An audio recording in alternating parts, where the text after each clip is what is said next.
నమస్తే, welcome to our channel.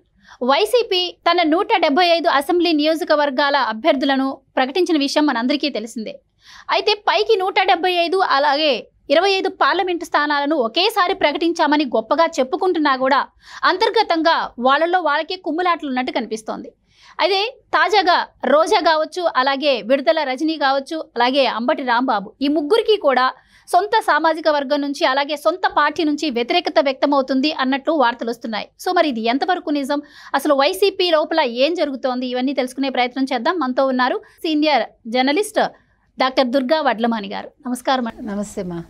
So YCP రీసెంట్గా తన 175 అసెంబ్లీ నియోజకవర్గాల్లో 25 పార్లమెంటు స్థానాలను ఒకేసారి ప్రకటించింది. సో మేము అది ఎంతో గొప్పగా చెప్పుకున్నారు, మేము ఒకేసారి ప్రకటించాము అని కూడా. కానీ ఇప్పుడు చూస్తున్నది ఏంటి అంటే రోజా గారు కావచ్చు, అలాగే అంబటి రాంబాబు, ఇంకా విడుదల రజని. సో వీళ్ళ ముగ్గురికి కూడా సొంత సామాజిక వర్గం నుంచి అలాగే సొంత పార్టీ వాళ్ళ నుంచే వ్యతిరేకత వస్తున్నట్టు తెలుసు. కానీ రోజాకి ఎప్పటి నుంచో వ్యతిరేకత ఉన్నమాట వాస్తవమే, అయినా కూడా ఆవిడకే సీట్ ఇచ్చారు. సో ఎలా చూడొచ్చు అంటారు వాళ్ళల్లో వాళ్ళకే ఇంట్లో కుమ్ములాట్లు? అంటే జగన్ చాలా ఏదో గొప్పగా చేస్తున్నా అనుకుని తొందరపడి ఆయన నిర్ణయాలు తీసుకున్నారేమో అని అనిపిస్తుంది మనకి ప్రకటించడంలో. 88 మంది కొత్త అభ్యర్థులకు ఇచ్చారు, మరి వాళ్ళ దగ్గర డబ్బులు తీసుకునే ఉండొచ్చు ఒక రకంగా.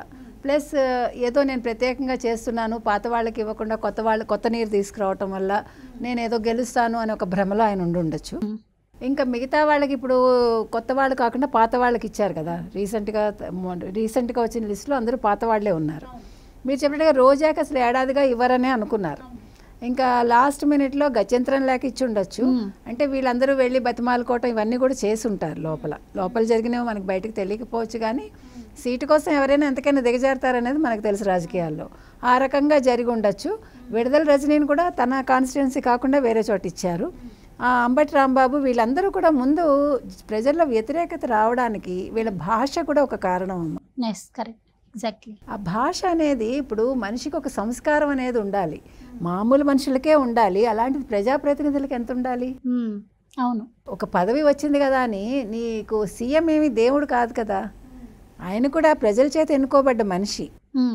అటువంటి సీఎంని నువ్వు దేవుడిగా భావించి నేను ప్రతిపక్షం మీద బూతులు మాట్లాడతాను, ప్రతిపక్షం మీద ఉండే ఆడవాళ్ళ మీద బూతులు, ఒక ఆడావిడ అట్లా మాట్లాడటం అనేది చాలా అసహ్యం అది. అందుకని ఆ వ్యతిరేకత ఉంటుంది డెఫినెట్గా. ఇప్పుడు సొంత పార్టీలో కూడా ఎందుకు వచ్చింది? ఆవిడ మీకు తెలుసు, హుద్హుద్ తుఫాన్ వచ్చినప్పుడు ఏం జరిగింది? తను సెల్ఫీలు తీసుకుని గొడుగు పట్టుకుని డ్యాన్సులు చేసి, అదే ఒక మంత్రి చేయాల్సిన పని.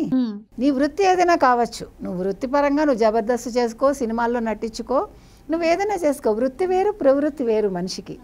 నువ్వు ఒక మంత్రిగా ఒక బాధ్యత తీసుకున్నాక నువ్వు ఒక నియోజకవర్గానికి నువ్వు రిప్రజెంట్ చేసిన ఒక ప్రతినిధివి. నువ్వు ఎంత మర్యాదగా ఉండాలి, ఎంత గౌరవం తెచ్చుకోవాలి నువ్వు. కానీ అది ఆవిడ తెచ్చుకోలేదు చెప్పాలంటే.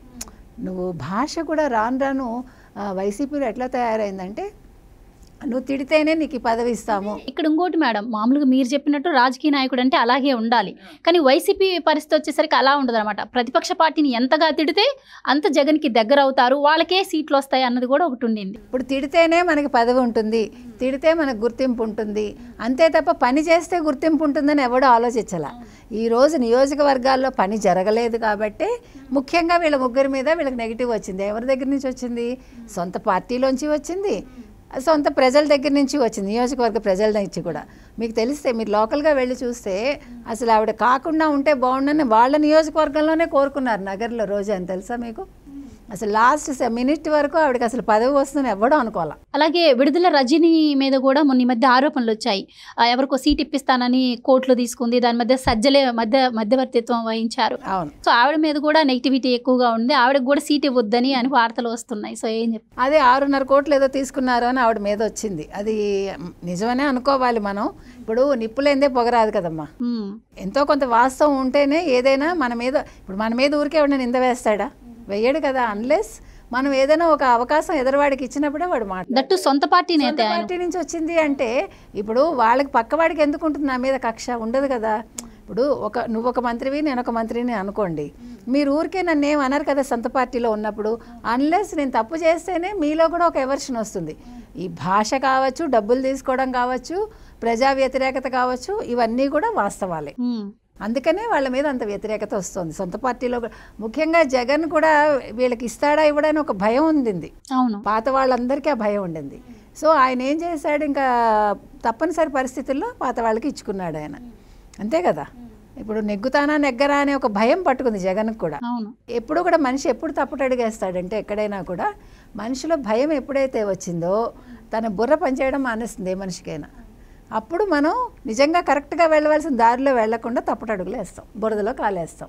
ఇప్పుడు జగన్ చేసింది అదే, వీళ్ళు చేస్తున్న పనులు అవే నాకు తెలిసి. ఫైనల్ లిస్ట్ ఇదే అని ఆ రోజు రిలీజ్ చేయడం జరిగింది. కానీ ఇప్పుడు ఏంటి అంటే మళ్ళీ మారుస్తున్నారు, కొన్ని స్థానాల్లో ఎమ్మెల్యేలను మారుస్తున్నారని కూడా వార్తలు వస్తున్నాయి. సో ఇలా మార్చే ఛాన్స్ ఉంటుందంటారా? ఉండొచ్చమ్మా, ఎందుకంటే మీరు చూశారు మొన్న 5 ఎంపీలు వెళ్ళిపోయారు, ఇంకా ఒకటి స్థిరంగా లేదు, ఇంకా చెప్పలేదు ఎనీథింగ్. అదే చెప్తున్నా మీకు, మనిషి ఆలోచన క్రమం ఎప్పుడు మారుతుంది, భయం వచ్చినప్పుడే. ఇప్పుడు జగన్మోహన్ రెడ్డికి గెలవనేమో అనే భయం పట్టుకుంది. ఈ భయంలో మనిషి ఎప్పుడు కూడా సొంత నిర్ణయాలు తీసుకోవచ్చు, లేకపోతే సలహాదారుల సలహాలు తీసుకోవచ్చు. తప్పు చేయటానికి ఎవడిస్తేనేముంది, తప్పు సలహా ఇచ్చినప్పుడు ఆ టైంలో అది మనకు కరెక్ట్గా అనిపిస్తుంది. కాబట్టి మార్చేదానికి అవకాశాలు కూడా ఉన్నాయి, లేకపోలేదు ఏ రకంగా. రైట్. తెలంగాణలో చూసుకుంటే మేడం, ఇక్కడ ఎమ్మెల్యేల మీద వ్యతిరేకత ఉన్నా కూడా అక్కడ అభ్యర్థులను మార్చుకోవడం వల్ల కూడా కేసీఆర్ ఒక రకంగా ఓడిపోయారని చెప్తారు. సో ఏపీలో కూడా ఇప్పుడు చాలా మంది ఎమ్మెల్యేల మీద వ్యతిరేకత ఉంది, అయినా కూడా చాలా వరకు పాత వాళ్ళని ప్రకటించారు. సో మరి ఎలా ఉండబోతుంది అంటారు అక్కడ? ఇప్పుడు మీరు అందుకనే ఇప్పుడు జగన్ ఆ నిర్ణయం తీసుకున్నారు కదా, ఫస్ట్ 88 మందిని కొత్త వాళ్ళని ప్రకటించారు చూడండి. దానికి కారణం సగం తెలంగాణ కూడా. తెలంగాణలో పాత అభ్యర్థులను పెట్టడం వల్ల కేసీఆర్ ఓడిపోయాడు, ఎమ్మెల్యేలే కారణం అని ఈవెన్ రీసెంట్గా కూడా కేటీఆర్ అన్నారు, మీకు తెలిసి ఉంటుంది. సో అది దృష్టిలో పెట్టుకుని ఆయన ఫస్ట్ అభ్యర్థులను కొత్త వాళ్ళని పెట్టడానికి అదొక కారణం. రెండో కారణం డబ్బు కావచ్చు, క్యాండిడేట్స్ దగ్గర నుంచి అభ్యర్థుల దగ్గర నుంచి డబ్బులు తీసుకుని ఉండొచ్చు, అంతే కదా. అవును. సో జగన్మోహన్ రెడ్డి ఆల్రెడీ 88 మందిని కొత్త వాళ్ళనే తీసుకున్నా కూడా కొత్త వాళ్ళ మీద భరోసా లేకుండా కూడా పాత వాళ్ళని తీసుకోవచ్చు, లేకపోతే ఒత్తిడుల కారణం కావచ్చు, రకరకాల రీజన్స్ ఉండొచ్చు దానికి. సో వైసీపీలో ఇప్పుడు మరి కొంతమంది ఎమ్మెల్యేలను మార్చే అవకాశం కూడా ఉంటుంది అని వార్తలు వస్తున్నాయి. మరి ఈ బీఫామ్ వచ్చే వరకు అసలు పార్టీలో ఎంతమంది ఉంటారు, ఎంతమంది ఉండరు, కొంతమంది జంప్ అయ్యే అవకాశం కూడా ఉంటుంది. సో ఏం చెప్తారు? తప్పకుండా అమ్మా, ఇప్పుడు ఎమ్మెల్యేలు కూడా ఆలోచించుకుంటున్నారు చెప్పాలంటే. ఇప్పుడు నెగ్గుతాము అనే భరోసా లేనప్పుడు ఇప్పుడు నియోజకవర్గానికి వెళ్తే వాళ్ళకి తెలుస్తుంది కదా జనాల్లో మన మీద వ్యతిరేకత ఉందా. ఇప్పుడు డబ్బు ఒకటే పనిచేయదు కదా, అన్నిసార్లు డబ్బు పనిచేయదు. ప్రజలు కూడా తెలివైన వాళ్ళు, ఏ ప్రజలు తెలివి తక్కువ వాళ్ళు కాదు. మనం అనుకుంటాం కానీ వీళ్ళకి తెలియదు, వీళ్ళు ఓటేసేస్తున్నారు, డబ్బులు తీసుకుని. ఎంత తెలివిగా ఉన్నారంటే వాళ్ళకి మీరు డబ్బు ఇచ్చారనుకోండి, కొంతమంది తీసుకోరు, కొంతమంది తీసుకుంటారు. వాళ్ళు ఏం చేస్తున్నారు, వాళ్ళు డబ్బులు తీసుకున్నా కూడా వాళ్ళకి నచ్చిన వ్యక్తికే వాళ్ళు వేస్తున్నారు. సో ఇప్పుడు ఎమ్మెల్యేల్లో కూడా భయం పట్టుకుంది. కాబట్టి ఇప్పుడు వీళ్ళు లాస్ట్ మినిట్ వరకు ఈ పార్టీలో ఉంటారా, వేరే పార్టీకి జంప్ అవుతారా కూడా మనం చెప్పలేం. మీకు అర్థమైందా? ఇటువంటి సిచ్యువేషన్ కూడా ఇప్పుడు మీకు వైసీపీలో కనిపిస్తుంది. సో ఇప్పుడు మనమైతే ఈ ముగ్గురు గురించి మాట్లాడుకున్నాం. ఈ ముగ్గురు మీద వ్యతిరేకత వస్తున్న నేపథ్యంలో మరి వీళ్ళని మార్చే అవకాశం ఉంటుందా? ఆ డేట్ చేస్తారంటారా ఈ టైంలో?